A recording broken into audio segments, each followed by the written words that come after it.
शिवाङ्गी जय प्रेम सबैजनाको भन्दै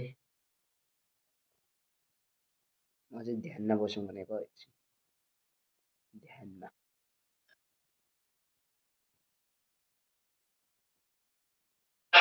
विषयमा मैले व्याख्या गरिरहनु परेन तर यति मात्र भन्छु प्रेम मार्गदर्शन भनेको के हो त मैले योभन्दा अगाडि थुप्रै कुराहरू मैले सेयर गरिसकेको छु तर अहिले संक्षेपमा यति मात्र भनौँ प्रेम मार्गदर्शन भनेको एउटा दर्शन हो जीवन जिउने कला हो अघि हाम्रो अतिथिज्यूहरूबाट हामीले सुनिरहेका थियौँ विशिष्ट अतिथिज्यूहरूसँगै प्रमुख अतिथिज्यूको मुखारबिन्दबाट पनि सन्देश सुन्दै थियौँ कि संसारमा शान्ति आउनु छ भने एउटै मात्र उपाय छ त्यो हो प्रेम यति सुन्दर प्रकारले व्याख्या गरिरहनु भएको थियो हाम्रो प्रमुख अतिथि महोदयज्यूबाट अनि अतिथिज्यूहरूबाट अझ त्यही प्रेम हो प्रेममा गरेको प्रेमले जिउनु पर्छ प्रेम से जिए प्रेम से बोले प्रेम से सोचे प्रेमकै नजरले एकअर्कालाई हेर्न सकौं प्रेमकै नजरले जिउन सकौं प्रेमकै नजरले बोल्न सकौं सायद हामी प्रेमले जिउन सकेको भए यो संसारमा आज रसियाले युक्रेनलाई प्रहार गर्दैन थियो होला नर्थ कोरियाको मिसाइलहरू बनिरहेको अवस्था हुँदैन थियो होला आज इजरायल र हमास बीचको लडाई हुँदैन थियो होला प्रेजेन्ट यही प्रेमको सन्देश संसारभरि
सुख शान्ति छैन हो भनेर प्रेमवादको दर्शनले व्याख्या गर्दछ। यसर्थ नै यहाँ यो धर्म र त्यो धर्म छैन। प्रिय आमा बाबा नानीहरू, प्रेमवादको अभियानमा यात्री हामी भएका छौँ। कोही बुद्धिस्टहरू यात्री छौँ, कोही हिन्दूहरू, कोही किराँत धर्म मान्नेहरू, आफ्नो आफ्नो संस्कार, आफ्नो आफ्नो धर्म हामी मानिरहेका छौँ। तर पनि यसरी यात्री छौँ, तर पनि हामी प्रेमवादी छौँ। कारण प्रेमवादको दर्शनमा यो धर्म र त्यो धर्म छैन। सबै धर्म आफ्नो छ। आज न्युमा धर्म गुरुहरू बसिरहनु भएको छ, पण्डित गुरुहरू बसिरहनु भएको छ, लामा गुरुहरू, इस्लाम गुरुहरू, किराँत धर्मका गुरुहरू बसिरहनु भएको छ, प्राय सबै खालका गुरुहरू बसिरहनु भएको छ। यसको अर्थ नै हो कि धर्महरू सब सहिष्णुतामा बाँच्नुपर्छ र प्रेमवादले उठाएको दर्शन एउटा धर्म होइन, तर धर्मको निचोड हो, सबै धर्मको सङ्गम हो, सबै धर्मको सहिष्णुता हो। युवा सुते यहाँ देशै सुत्छ, युवा उठे सारा देशै उठ्छ। संसारका हरेक क्रान्ति, आन्दोलन, संघर्षहरूमा युवा शक्तिको ठूलो योगदान रहेको पाइन्छ। परिवर्तन, विकास, शान्तिका लागि युवाहरूको प्रमुख देन रहे तापनि विध्वंस, विनाश र अशान्ति मच्चाउन पनि यो शक्तिको उत्तिकै भूमिका रहेको पाइन्छ। यसर्थ आफ्नो शक्तिलाई दुरुपयोग गर्न छाडेर सत्य, प्रेम, शान्ति स्थापनाको लागि प्रेमवादी बनेर आफ्ना महत्त्वपूर्ण पाइला चाल्न सम्पूर्ण शान्ति प्रेमी युवा जनहरूमा आह्वान गर्दछौं।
शिवजी जय प्रेम सबै जनाहरू भन्दै आज हल्का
दोहोरीले